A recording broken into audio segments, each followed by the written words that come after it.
Welcome to the Upland Nation podcast. I'm Scott Linden, your host. I am so excited to share what is fast becoming my favorite bird species with you. We're going to take a look at what I call America's bird, the sharp-tailed grouse. I'll give you some insights to my own experience in 3 different states. We'll also look at some of the notes I've made from hunting with great pro guides in those states, and a little bit of everything else, from habits to habitat, where they are, and how to hunt them. It's all coming up right here on this solo edition of the Upland Nation podcast. But of course, we've always got something else in store for you, and I know how much steadiness means to you if you've got a pointing breed. I will have some of my own hard-won advice. In the social media, I asked for some of your advice, so I'll be sharing all of that as well as a few great hunting stories here and there, all coming up on the Upland Nation podcast. It's made possible by Mid-Valley Clays and Shooting School, your Browning source. TrulockChokes choke tubes make your shooting just a little bit better with a twist of the wrist. Purina Pro Plan Sport dog food, Flick's fuel of choice. The Ringneck Nation Huron, South Dakota, I'll see you there later this fall. CableGangz tie-out systems and the USA Clay Target League form a team for free at your school. And finally, the new target launcher, ClayCopter. Well, the social media have been very educational in the last few weeks, and I thought it would be a good time in the middle of training season right now to share some of your thoughts and my own thoughts on how to keep a dog steady. Most of this stuff I learned the hard way. So do you, and I appreciate your sharing it with us. I'll start with my experience, and then we'll go to some of your suggestions. As I've figured out, curiosity could kill the cat, but it probably won't kill the dog, but it might cause him to break on a flushing bird if he feels like he's being squeezed out of the action. What I mean by that is if he can't see what's going on because you're in the way as you approach a pointed bird, then he's going to move either immediately or as the bird flies. So what I try to do is swing wide as I get up near the dog from behind him, come out, and then come back in as I pass beyond the dog. That seems to keep the dog just a little more steady. Part of it is what they call allelomimic behavior. I think I pronounced that right. Wow. On the first try. They want to move with other things that are moving, like a school of fish or a flock of birds, jinking this way all together, that sort of thing. Anyway, it works for me, and for you, it might work as well. I asked on social, how do you approach a pointed bird and why? And got some great suggestions. Robert Murphy, thank you. I usually angle in from the back, but there are times when I have to approach directly from behind, especially in the grouse woods. Luckily for you, Robert, the dogs have been steady enough to do this. Yeah, and I've seen that, obviously, in a lot of places, whether it's hunting or a field trial or a hunt test or anything else. You work hard enough with your dog in the right situations, you could probably walk right over your dog. But when you can, it's better to be cautious. Ounce of prevention and all that jazz. Philip J. Urban says, if possible, I move into flush from the side.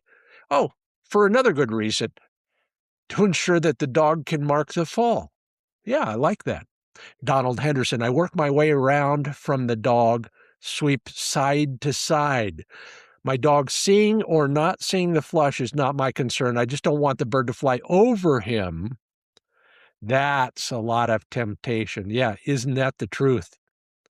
How many of you have had a dog catch, for example, a training pigeon that flew the wrong way? Okay, don't ask how I know that. Gary Hampton Jr. Depends on the age and season of the dog. If it's a young dog, I'll swing out in front and walk straight towards him so I can watch to see if he breaks or moves when I don't want them to. Great idea. That also cuts off one escape route for a pointed bird that typically wants to run straight away from a pointing dog. I love that, Gary. Mike and Erica Carr. On chuckers, I try to get below them so they come out high over my head rather than drop away. That's great advice. Probably came from Erica, huh? And then Brian Guthrie, off the topic, but thank you. I missed the show on Dish Network. I hope they bring it back. Close. Wing Shooting USA and this podcast, by the way, in video form, are both on the Field and Stream television network, the largest free advertising-supported TV network in the world. It's on every smart TV and a whole bunch of other sources, and it's also on DirecTV. For more information on where else you can see it, including 200 over-the-air broadcast stations and some cable regional sports networks, go to findbirdhuntingspots.com. Oh, sorry for the commercial message there, but it's not the first person that asked that question. So thank you all, and hope to see you on one of those networks real soon. Whew. That part of the show brought to you by Mid-Valley Clays and Shooting School. Yeah, if you're in the market for any shotgun, but particularly Browning shotguns, Dave Fiedler at midvalleyclays.com can find it for you if you can't find it anywhere else. This guy's a hunter and a pro shooter. He knows his stuff. He knows what might work best for you. So when you're at the early stages of your new shotgun search, get the number at midvalleyclays.com. Call Dave. Tell him what you're looking for. Subgauge, left-handed, whatever it is you're looking for, especially in a Browning shotgun, he's got a direct line. He can find it when no one else can. Mid-Valley Clays is subgauge central. So if you're looking for something in the way of a bit more challenge, a little bit lighter to carry in the Chucker Hills, whatever it is, he's got it. Start your search at midvalleyclays.com. Why am I going back to Huron, South Dakota? Well, the same reasons you should consider it. Centrally located. Just look on the map. In the county that is usually in the top 2 or 3 counties when it comes to bird harvest statistics and bird populations. Beetle County is my favorite South Dakota county. Sorry, all the rest of you. The biggest reason is the vast amount of public access acreage available to you. Over 124,000 public access acres within an hour's drive of town. And that town is made up of the friendliest people in South Dakota. That's a tall order, but it's absolutely true. Everything you need, Huron, South Dakota. You want to learn more and get that free information packet full of discounts, places to go, and some very useful maps. Go to hunthuronsd.com. Well, I call it America's bird for a reason. The sharp-tailed grouse has been around since time immemorial in the Midwest. The plains of various sorts, subspecies of different types of sharp-tailed grouse have been around since the cavemen showed up, and the women too. Since then, they have done any number of things for us, and they keep coming back for more, which is another story. But sharp-tailed grouse have fed the pioneers as they crossed the plains. They have inspired generations of young bird dogs and bird hunters. Let's take a deeper dive into the sharp-tailed grouse. A little bit of hunting story, a little bit of strategy and tactics, and a few tips from some of the experts. Now, I'll start with a story. I was somewhere in Montana on a prairie, and it's not flat. Prairies are not flat, but Montana and sharptail country in particular, it's like a rumpled quilt on your bed. Those high spots are very attractive, but we'll talk about that in a moment. In this case, I was standing still watching these birds, kind of like at the end of a party that you're hosting. They flushed like the guests, leaving in dribs and drabs, and, some hesitating, some being immediately out of there, whatever it was, in front, behind us. It was a big covey, and they were big birds, fat with the fruit of the Montana prairie. And we'll talk about what those fruits are down the road. Now, the Brittany that I was working with that day was still on point with all that action here and there, quivering, and you've seen your dog do it too. Maybe they set one foot down because they're just wondering what the heck's going on around here, but the tail is still going a little bit. Then I finally dropped one. Bird, that is. And that's a rare occasion in sharptail country for me.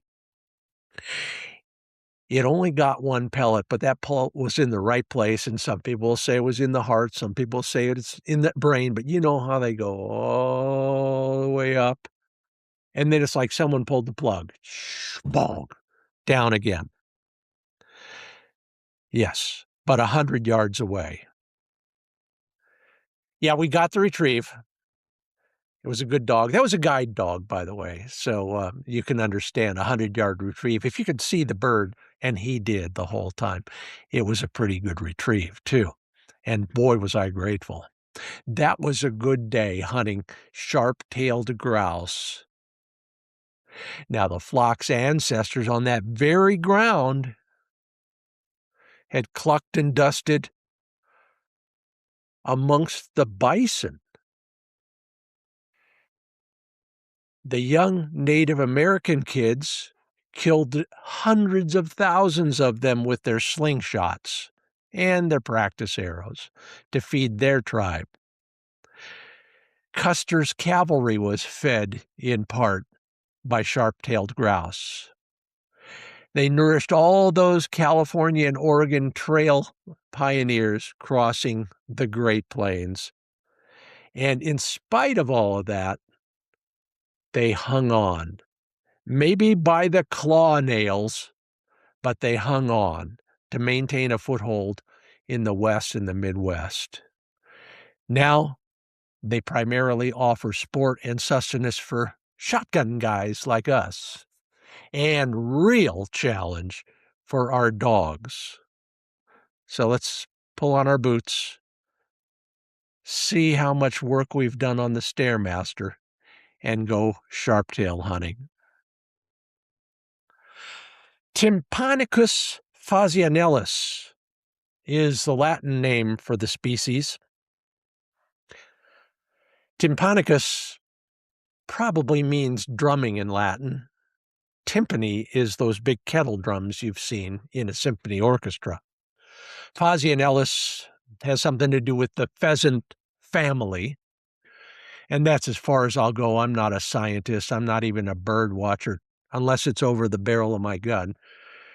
But they are the embodiment of the heartland, the upper prairie of America, broadly speaking. They've got tendrils going east, tendrils going west and south, and then obviously crossing the border into some of the Canadian prairie provinces where they are legendary for their numbers and their incredible hunting access. If you're willing to invest time and effort, they can become your bird too. And I'm doing more and more of that. I'm so looking forward to being back in some of my favorite sharptail country in eastern Montana this fall, for example. And then, of course, I mentioned Huron, South Dakota, where they're always a pleasant surprise on some of that waterfowl production area ground. Anyway, there are vast swaths of publicly owned grassland in all of the states we're going to talk about that you can access for free. You can plan ahead, you can do some e-scouting, and then find your own little patch of public access ground. And by little, I'm being a little facetious. There's a lot of dang ground out there. The private landowners who make some of that possible through walk-in programs ought to be given blue ribbons, if nothing else. Some of the best sharptail hunting I've had has been on walk-in ground, but the feds and even some state ground can produce if you just know what you're looking for and when to go. I'll be touching on both of those later in the podcast. I'm Scott Linden. This is a solo venture into the Upland Nation hosts' soon-to-be favorite sharptail, soon-to-be favorite game bird species, the sharp-tailed grouse. It's kind of a living, breathing example of wild America in large part. It lives in the unspoiled country that's been the same since natives crossed the Bering Land Bridge and found dry ground in the upper Midwest. Not much has changed in the habitat that these birds still live in. But it's not a walk in the park. I'll give you a perfect example. I was in, where was I? Oh, I was in central Montana with my TV crew, and we were at a pretty high altitude to begin with, and we were going further uphill. It was a very gradual slope, and that's what I love about sharptail hunting. But, we were rising as one of my young wire hairs pointed in the distance. Now, we were trailing behind. We had some other things we were doing with the one camera, while Tad was following my friend Algodori with the other camera. They were up ahead of us. And pretty soon, the young dog put birds in the air. And they had their own problems on that end, so I won't describe those because I wasn't there. But I saw the covey get up. And they all went away from all of us, except for the one. And it was still level enough. You could see that bird, and you could try to figure out, quickly you can figure out it's not going the same way as everybody. It's coming this way. And so they're clucking away from everybody. But that one came our way. And we had lots of time to think about it. We're twiddling our thumbs, wondering what to do. And I'm thinking, okay, it might work. And so I look at the camera and I look at Lynn over my right shoulder and I say, watch this. And for once in my life, that bird came over like a driven pheasant in Great Britain, and I mounted slowly, pulled the trigger quickly, and that bird, its trajectory was in front of me to begin with and pretty high, and it dropped stone dead right in front of the camera. Someday I'll rerun that episode for you, just so that you can see that once in a while I do hit a bird here or there. And yes, obviously, Lynn was rolling on that shot. Well, that was a rare example of how sharptails can cooperate with hunters. The problem is most of the time it's the other way around. We're the ball, they're the Louisville slugger. Late season is the worst. Well, I shouldn't say it that way. There's never a bad day hunting.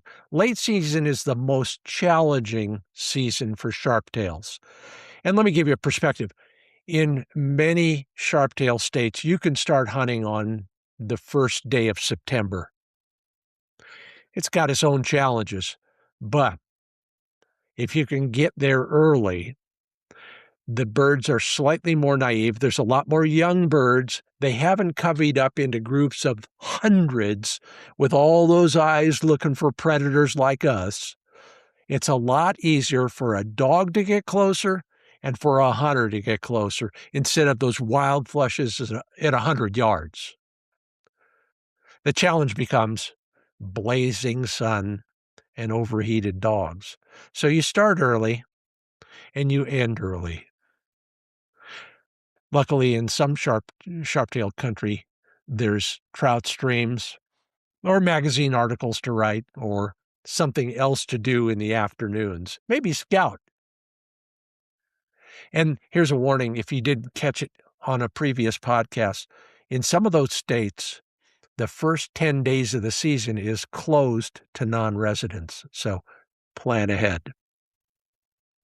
Now, the dogs don't seem to mind whether the birds are cagey or cooperative. They just love running and pointing most of the time.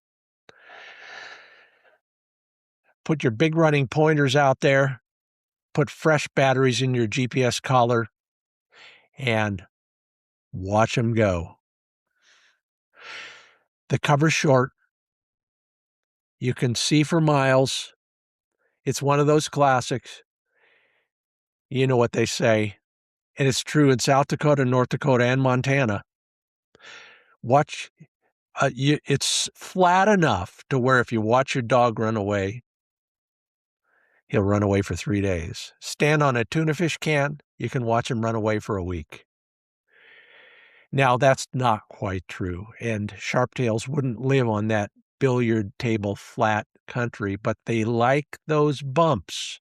They like a little draw once in a while. They like some other things we'll talk about very soon in the way of habitat. But your dogs are often a speck skyline on the horizon. That's when you better beat feet. Because I don't care what time of the season it is, those birds are wary.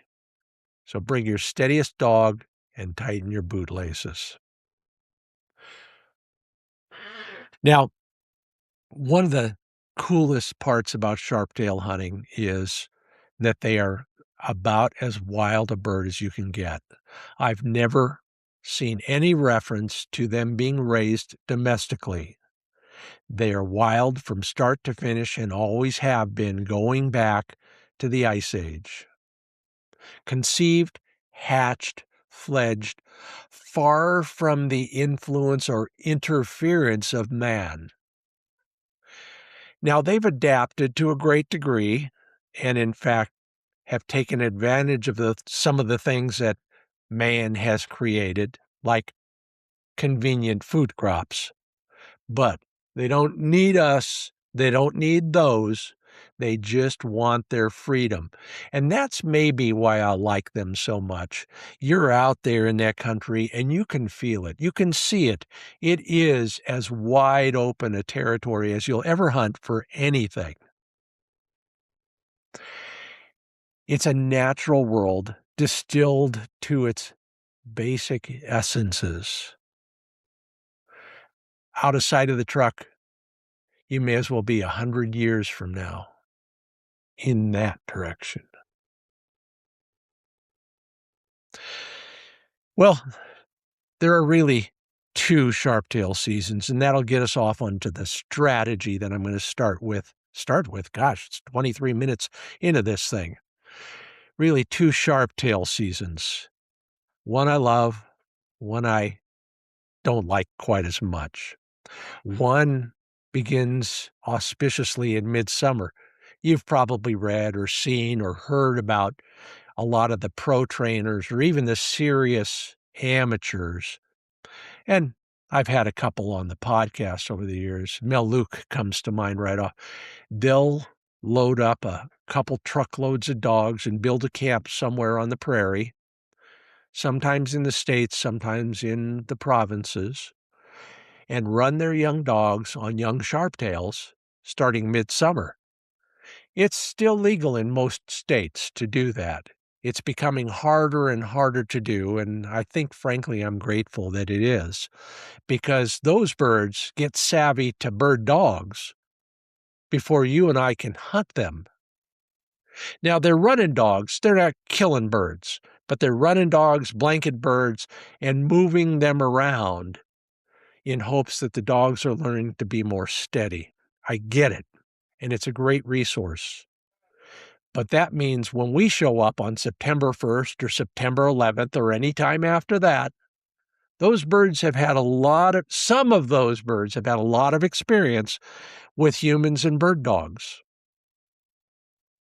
Count yourself lucky if you're in a spot where that summer training didn't take place. That's where your dog will shine. Early in the season, these birds will often cooperate with a pointing dog as long as you don't booger it up. Your dog will dazzle you with a trembling point. Hopefully you can get up there if you approach correctly within shooting range. It's the stuff of dreams. It truly is. You're standing on a knob looking out at hundreds of thousands of wild acres with a wild bird that's never seen captivity in any generation going all the way back. And if you're lucky, you feast on one of those birds, just like the pioneers and the natives and every wild critter that can catch them that night. Now, that's the first season. Here's the second season. Later. A lot of us try to pair up pheasant hunting with sharptails, and in some places, even a Hungarian partridge or a prairie chicken, for example. And in one or two places, even a sage grouse. Well, if we're showing up in October for some of that, hoping to find a sharpie, the odds are against us.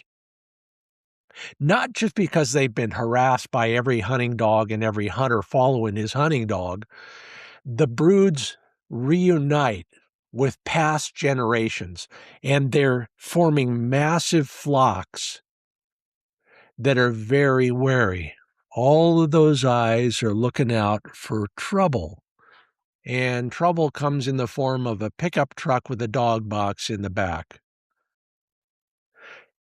They hang out on the high spots, not generally right at the top, but just off the top. So they've got a pretty good view, let's call it a 270-degree view of the surrounding area. And they'll watch that pickup truck park. They'll listen to you. They'll see you letting out those four-footed predators. And if they don't walk away or fly away immediately, they will soon after. So that time of year, to have at least a chance of catching up to them, change your tactics. And here's some advice that I found works pretty well. It's still warm enough to where they're looking for shade, and they like the steeper coulees that are available in many parts of sharptail country. Sometimes because on the north side in the afternoon and in the south side in the morning, or is it the other way? It's the other way around. There's shade caused by the folds in the landscape. There's often some sort of shrub at the bottom, patches of choke cherries or buffalo berries, snowberries, something like that, that not only offer shade, but later in the season will offer shelter from the wind. So that's one of the things you want to look for as you are chasing those birds later in the season. Now, whether you're early or late, bringing a bird to bag requires a lot of stealth, a lot of patience, a lot of muscle power, and differing tactics. And I'll get back to that and more about the habitat, habits, food sources, and some more pro tips right after this break.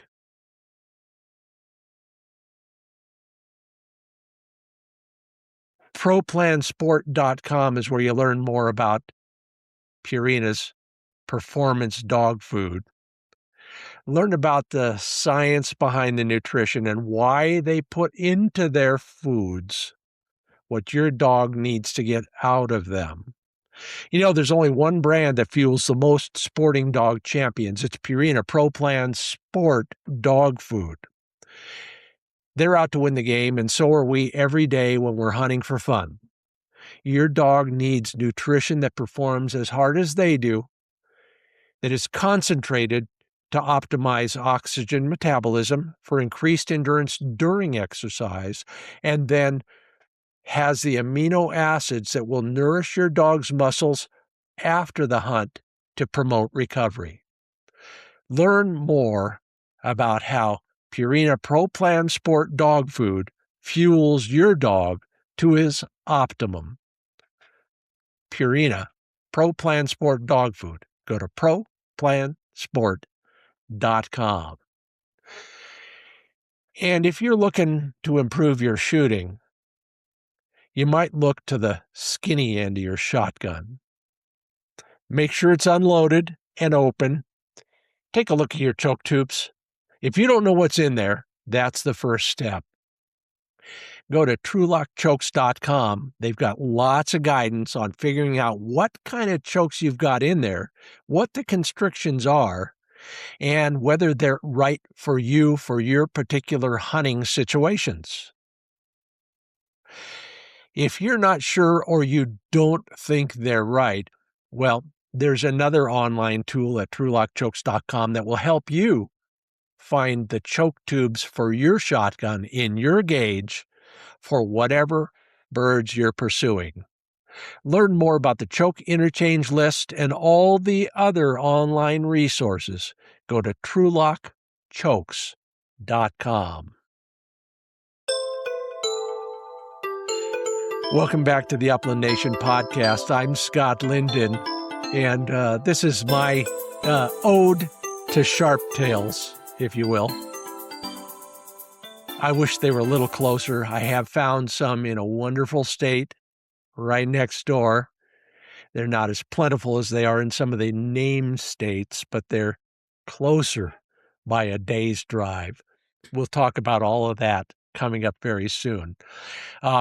Let me just kind of start with another hunting story. You know, I was looking that way when I heard their wings, and they got a very distinctive wing beat. It's kind of a clack. And a lot of times they'll when they're flying away too. Not always. And that's when they're flying away. They're just as likely walk away if the habitat is amenable.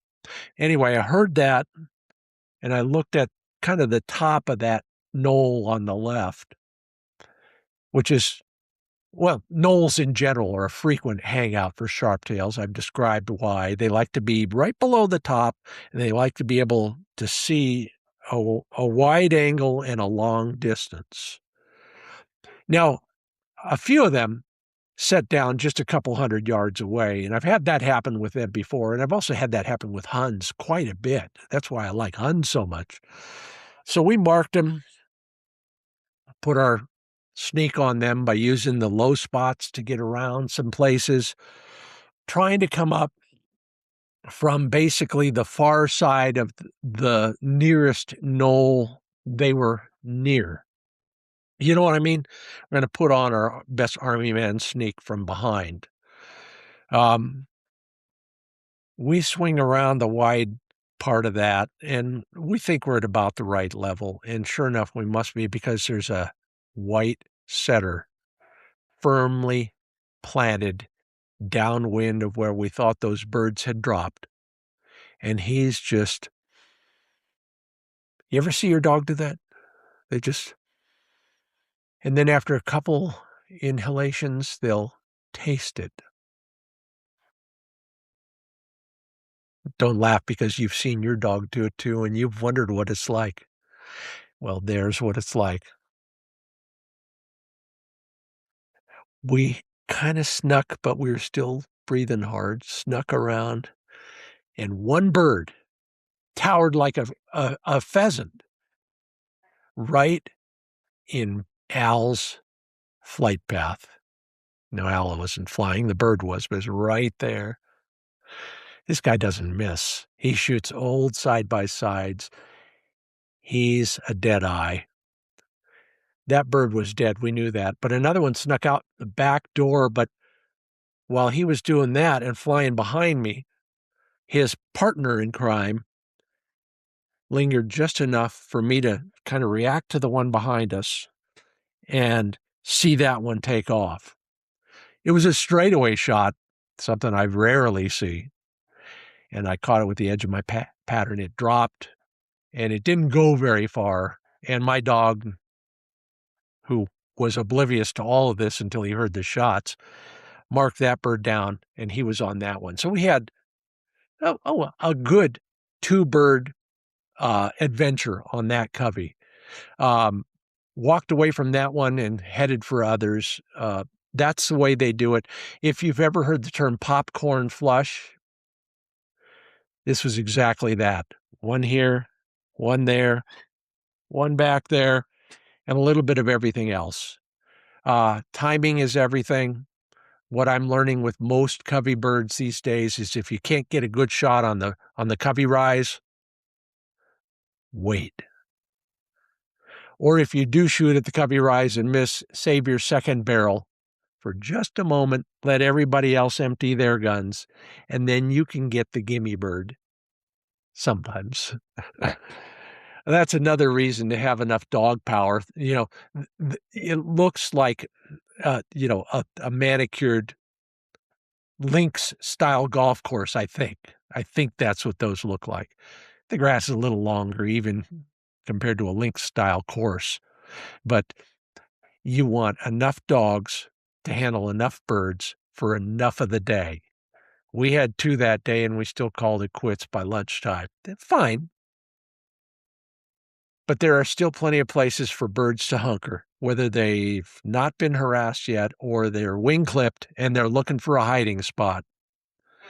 Over the years, we found them in badger holes, shot birds, badger holes, on the lee side, on the downhill side of little creek bottoms. They'll use anything for cover, especially if they're hit. Most of the time, folks will tell you they go down hard. They're easy to kill, but not when I'm shooting. Anyway, you want a dog that can get after it. Force broke pointing dogs, probably my choice most of the time. If they run big but are steady, all the better. You got a flushing breed, nobody's going to come close enough to a flock of sharp-tailed grouse to get a decent shot. Leave those guys in the truck and take them out when you're pheasant hunting later in the day. Now, the good news is your dog will have plenty of chances to find birds and mark down birds. There are a lot of sharptails out there. It's just a matter of trying to find them. Now, it ebbs and flows just like every other game bird population, but they do all right. Okay, so let's rest the dogs for a minute and take a look at where these birds actually roam. I'm Scott Linden. This is the Upland Nation podcast. I'm just kind of reliving some of the great sharptail hunts that I've done over the years with pros, with friends, and with my dogs. Classic sharptail country. Rolling foothills, sometimes going up to the Rockies, but sometimes in the middle of just the Great Plains, South Dakota, North Dakota. They like tall grass, but not too tall. The best description I ever got was from a guy named Graham Taylor in Montana. He said that grass needs to be tall enough to sway in the wind. Generally, we're talking knee to thigh high at the max. Another guy described it this way. From a density standpoint, you want to be able to see a basketball at 20 yards hiding in that grass. If you can't, it's too thick. The birds can't walk around. They're gallinaceous birds, Gallinaceous is some version of a Latin word for walking around instead of perching, for example. So they need walking room most of the time. Although I found them in Montana in waist-high grass. Don't ask me why. We were on another hunt. Hunted the first time with a pro, I hunted with Pete Rogers. He has an outfit called Pig Eye Outfitters. And he's given me kind of the 411 on sharp-tailed grouse food. And if you can't find any of this stuff, you probably ought to hunt it for a bit and then move on to somewhere where you can find some of this stuff. Thanks, Pete, for helping us out on this. Grasshoppers. And Al Gadori, another pro guide that I work with periodically, says, dead or alive. You know, if there's been a couple hard freezes and there's a bunch of dead grasshoppers, that doesn't stop the sharptails from eating them. So keep your eyes out for one or the other. Snowberry, rose hips, and cinquefoil. You'll have to look them all up because I'm the worst botanist on podcasting. But all of those will feed sharptails. Other times of the year, they're eating leafy greens. As I said earlier, if there is crop ground nearby, especially alfalfa, they're all over it. They won't spend a lot of time in there, but they will go in there. They'll eat some of the leafy greens, but then the other thing about crops like that, and it's the same in pheasant country for weird crops like sugar beets, it's not the plant, it's the insects that live around those plants. That's what brings the birds in. Willow buds, wild plums, all supplements to a bird's diet depending on the time of year and what the climate has been like for that year. Out of all of that, they're getting enough moisture to where they really don't need to spend a lot of time near water. Although we've found birds near water quite often. Usually, I think it's because there's shady riparian zones of one sort or another.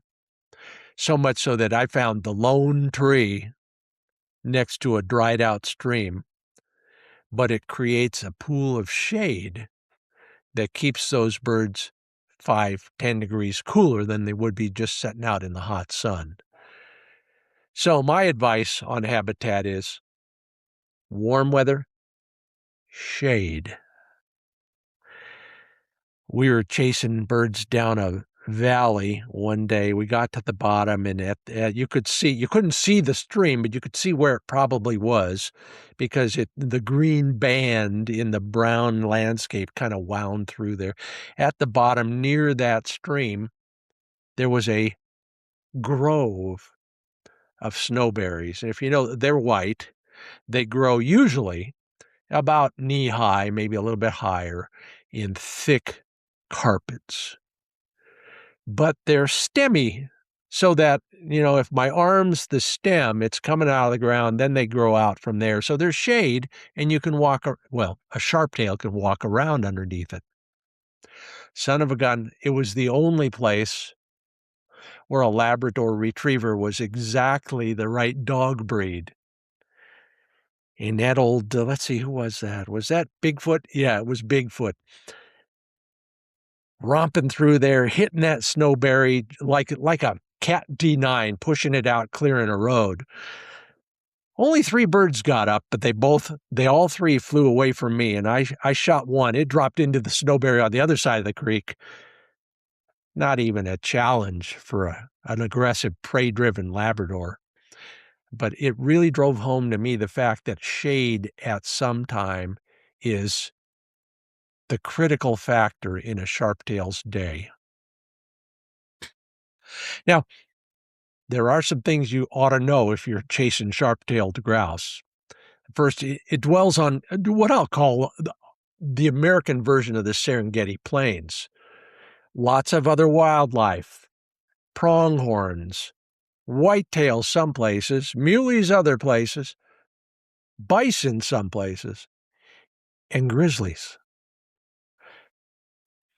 I don't want to be a nag, but if you're hunting sharp-tailed grouse in Montana, in one of your readily accessible pockets, keep your bear spray handy and know how to use it.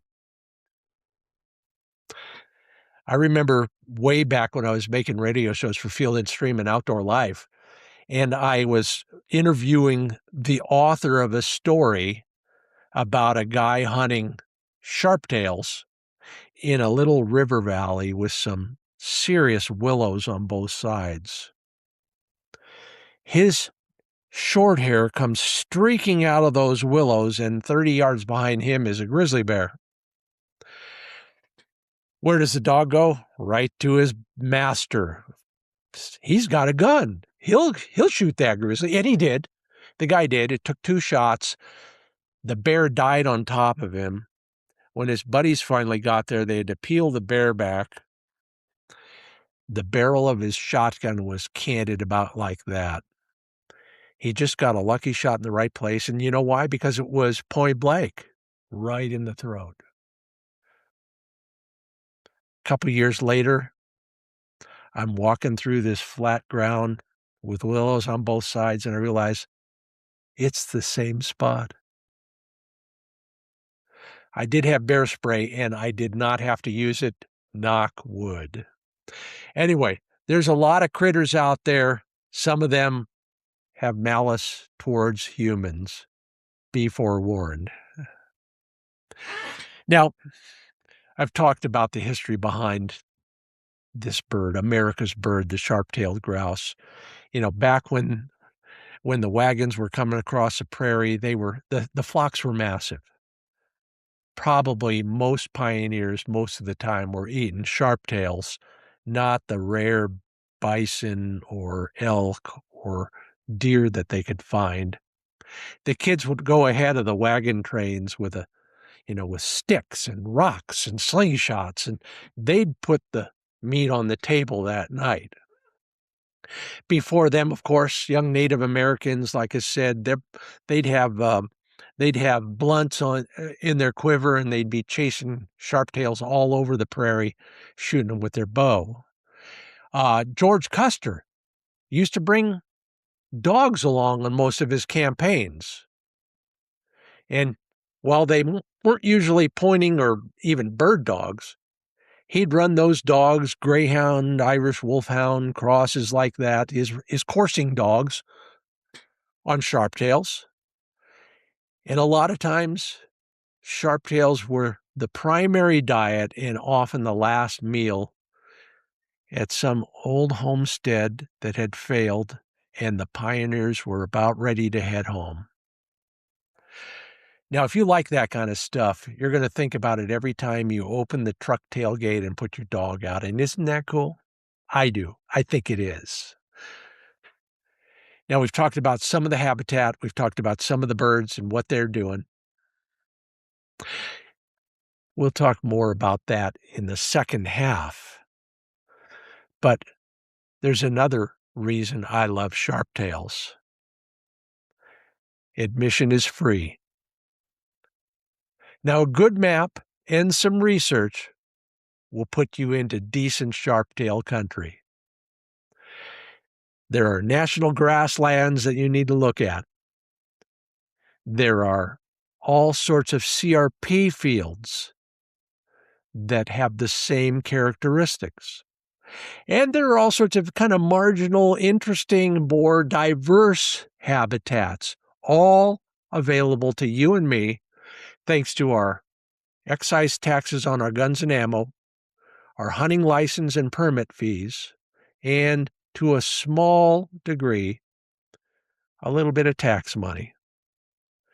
North Dakota, South Dakota, Montana, Wyoming, Nebraska are all kind of in my top list, the short list.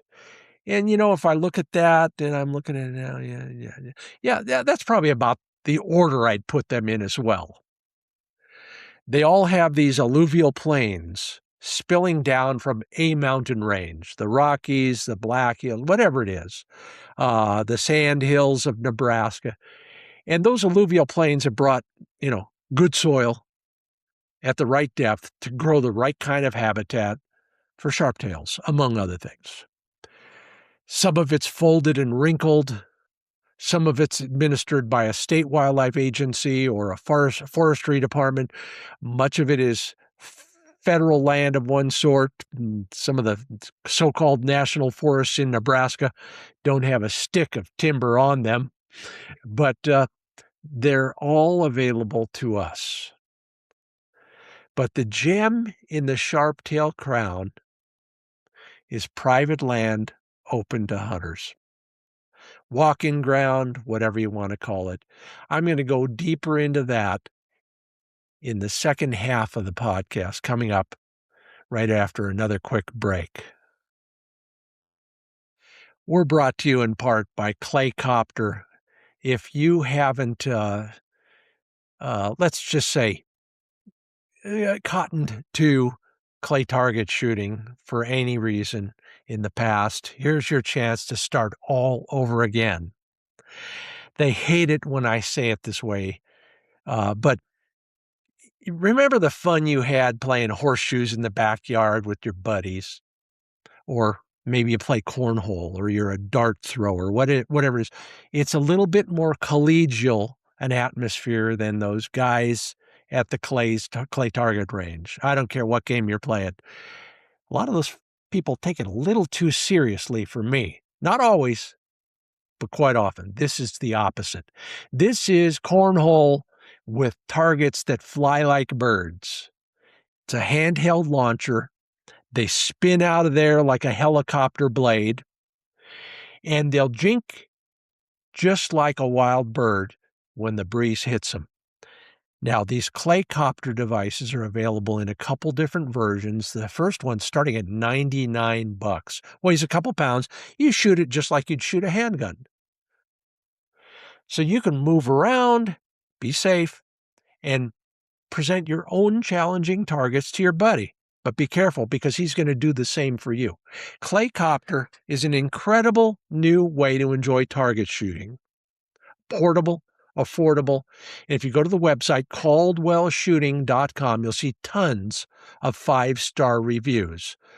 caldwellshooting.com. Learn more about where they are available and how affordable they are, including the targets. caldwellshooting.com for ClayCopter. Speaking of clays, it's the gateway drug for bird hunting.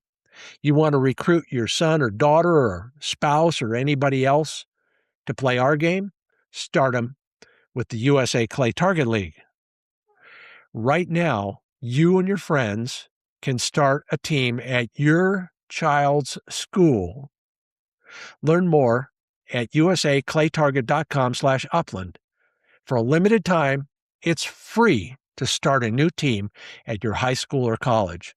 Whether they're homeschooled, private schooled, or public school, USA Clay Target League is where you want to start. Get started at usaclaytarget.com/upland. Perfect safety record, lots of fun breaking clay targets, learning marksmanship, and everybody participates, not just the superstars. Everybody plays in the USA Clay Target League.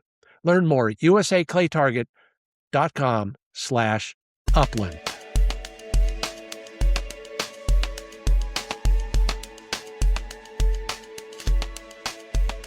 Welcome back to the Upland Nation podcast. Yeah, this is a long one, 3 big parts, but I don't mind. I hope you don't mind either. Listen to it in pieces.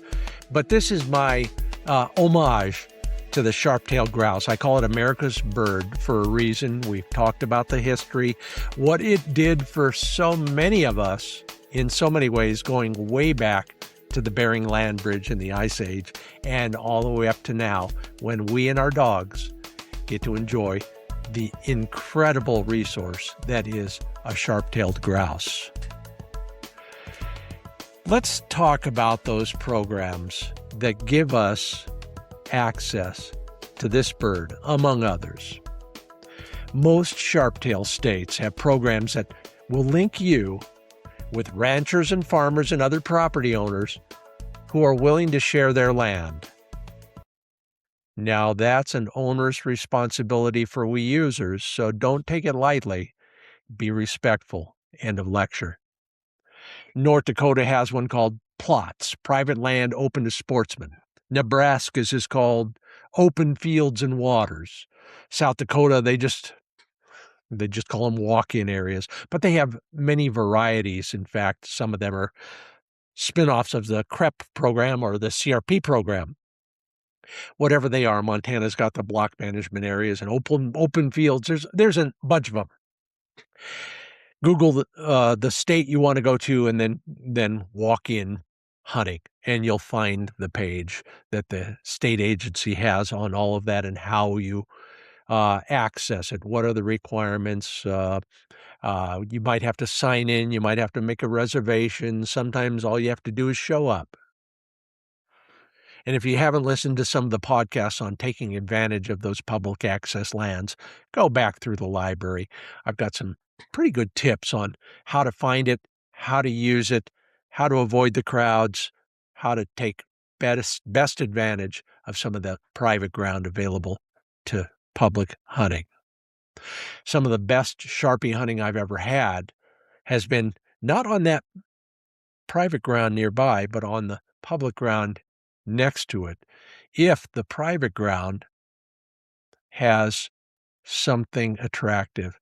And I've run dogs on all sorts of public ground, whether it's a waterfowl production area, a federal waterfowl refuge, national grassland, whatever it is, that on the other side of the barbed wire fence has a crop of one sort or another, or it has better habitat. Now the birds will go back and forth.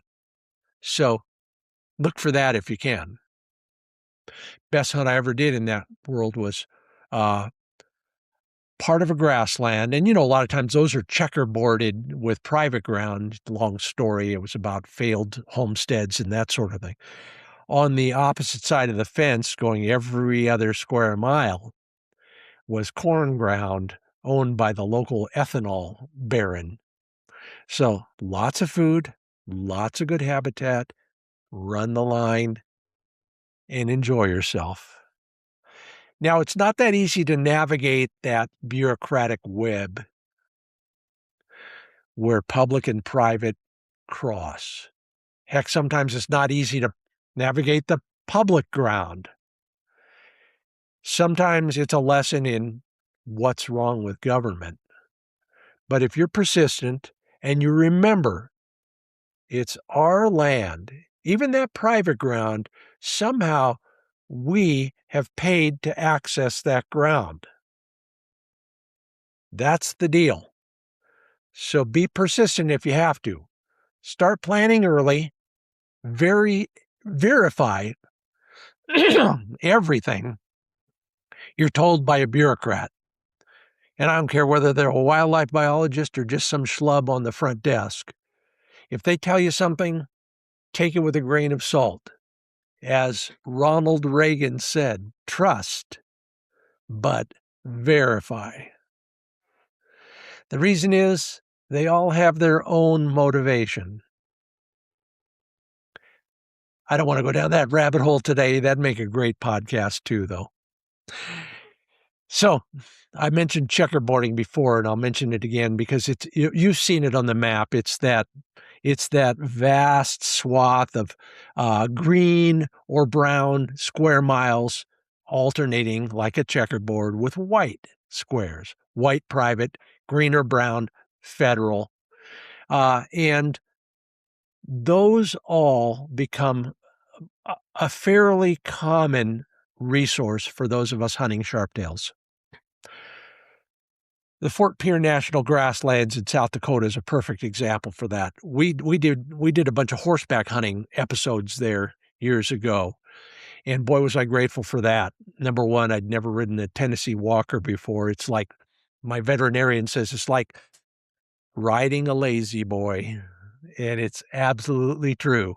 Anyway, thanks Bob Tinker and Jeff Gillespie for hosting us out there a bunch of times. But you don't need horses on that country. Yes, you can cover a lot more ground, but there's plenty of ground to cover close by your parking place as well. Fort Pierce, a great example, a sea of green, and then a white dot way down there. That was one of Bob's setters on one occasion. The horse found the dog before I did and just started ambling towards it. I was going along for the ride, but that's okay because I had other things on my mind. Man, was I going to finally shoot one? I'd been missing all day. Eventually, the senior dog trotted up and halted and honored what turns out to be his son who had done the pointing. And the senior dog had been there and done that, so he's looking this way, waiting for us to show up, and we finally do, and this horse was hilarious because not only was he stone cold broke, bomb-proof, but once I dismounted and started walking towards the birds, he followed me. And yes, at one point in time later, he actually pushed birds into the air. Now, I'm not looking for a Tennessee Walker Flushing dog, but it was fun and funny. We have that on TV as well. But anyway, I'm walking in and I'm wading through ground that is full of grasshoppers. So I'm thinking, okay, good sign. They're flying up in front of me. You know, you got to keep your mouth closed or you're having grasshoppers for lunch too. Moved in fairly quickly, bird up, missed that bird because he'd already topped the ridge and was headed down, kind of like a chucker shot in reverse. The same thing happened over and over again that day and on that covey and on, oh man, 2 or 3, 4 coveys that day until one time in one little coulee, one of Bob's tricolored setters kind of, what cat dancing is, kind of that tiptoeing into a beautiful point. The first 12 o'clock tail I'd seen in a while. I hooked on the stirrup, and it took me a while to get untangled from that, but I did, and headed for that dog and for what I hoped was a lot of birds, and sure enough, the one bird that got up fell right back down. That little setter brought it to me, and boy, that was probably the ultimate reward for me. I didn't deserve it, but that dog knew I probably needed it. It worked for all of us. Thank you again, Bob Tinker, Tinker Kennels. Look him up. Now, your dog, like mine, will do 2 things. First, they'll bedazzle you with their performance. It is classic pointing dog country. And then they'll bedevil you. Lock up on a loose flock that is rising in front of him and behind him and everywhere in between. But as things cool down, figuratively, your dog will kind of get a line on how this all works. They'll start pointing a little bit farther back. They're learning the things during the season that those young dogs learned in the summertime. It just takes a while.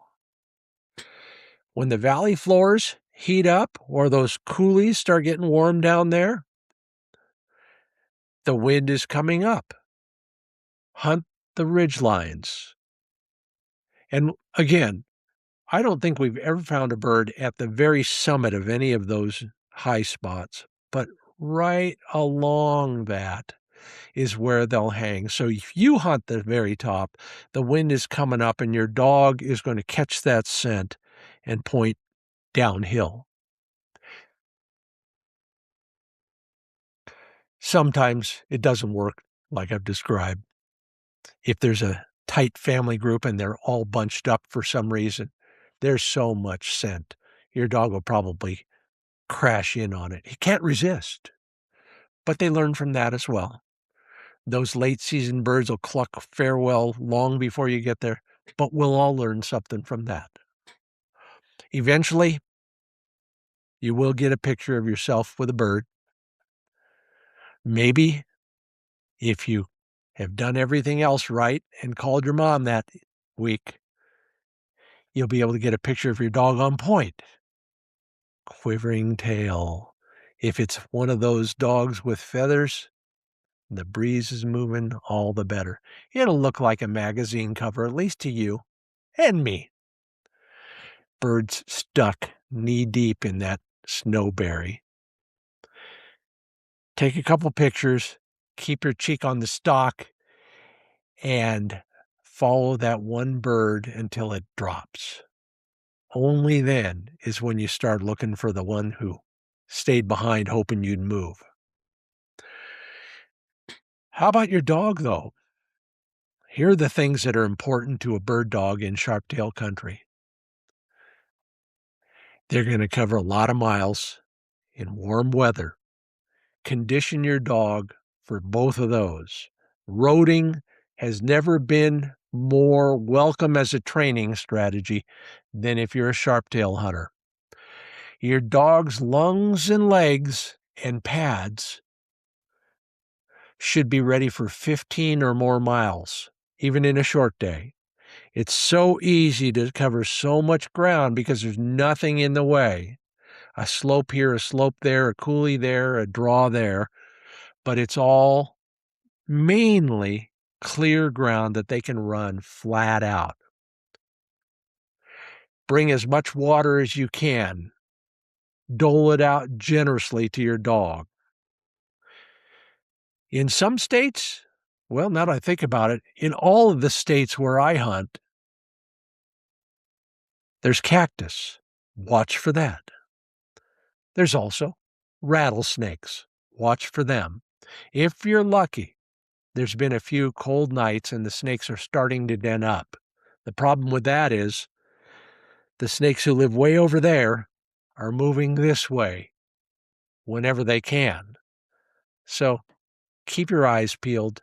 Have the right gear just in case.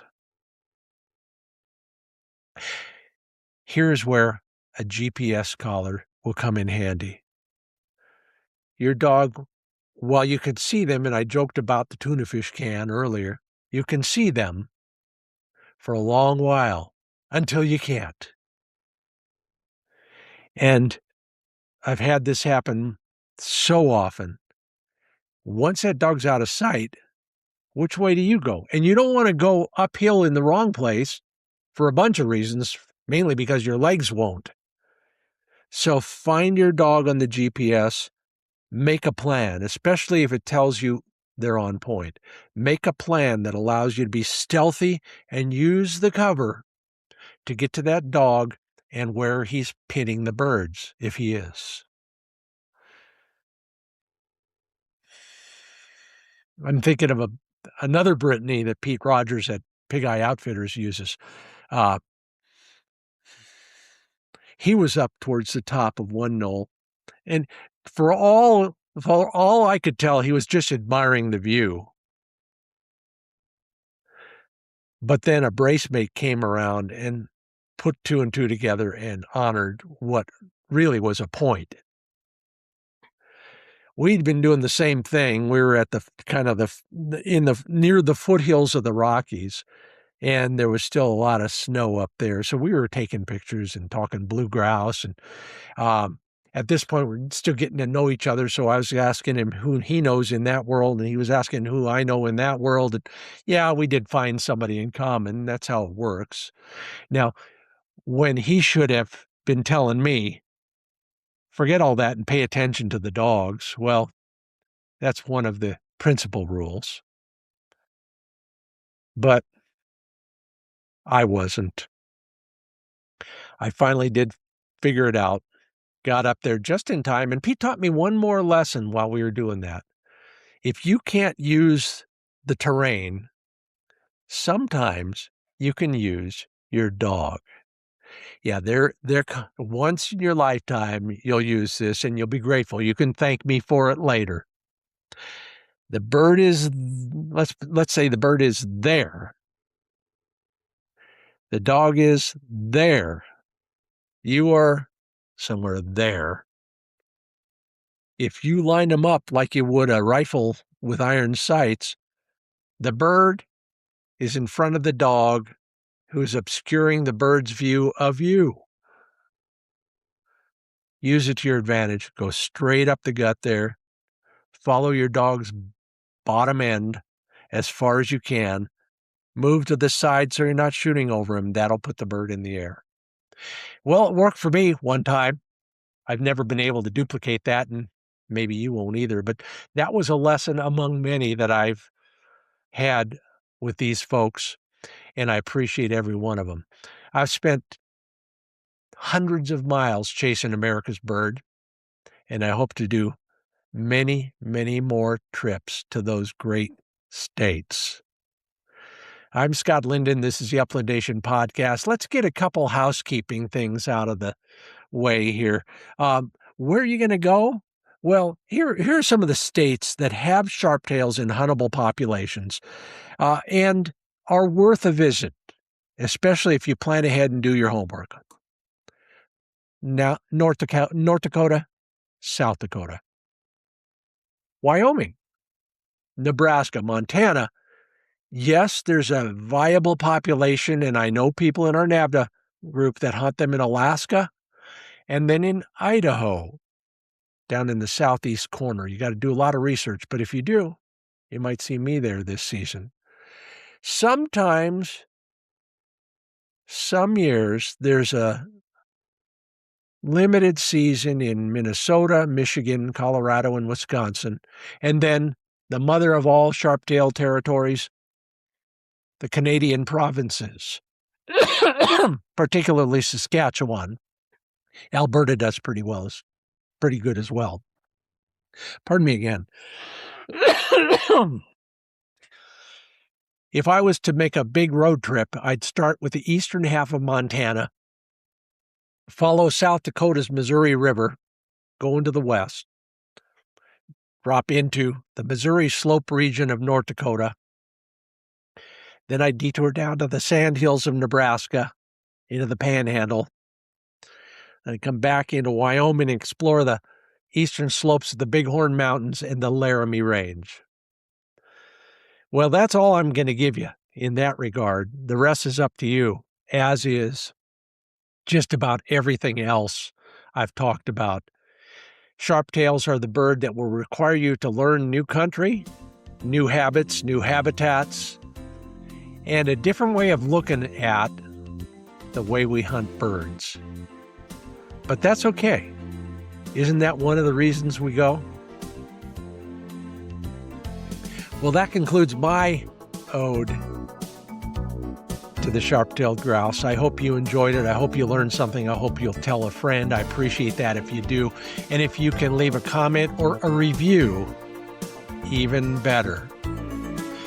We're made possible by Mid-Valley Clays and Shooting School, TrulockChokes tubes, ProPlan Sport dog food from Purina, Ringneck Nation, that's Huron, South Dakota, CableGangz tie-out systems, the USA Clay Target League, and the new clay target launcher, ClayCopter.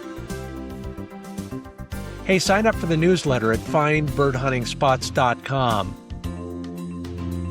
Until we meet again, maybe in the sharptail field, I'm Scott Linden. Thanks for listening to the Upland Nation podcast.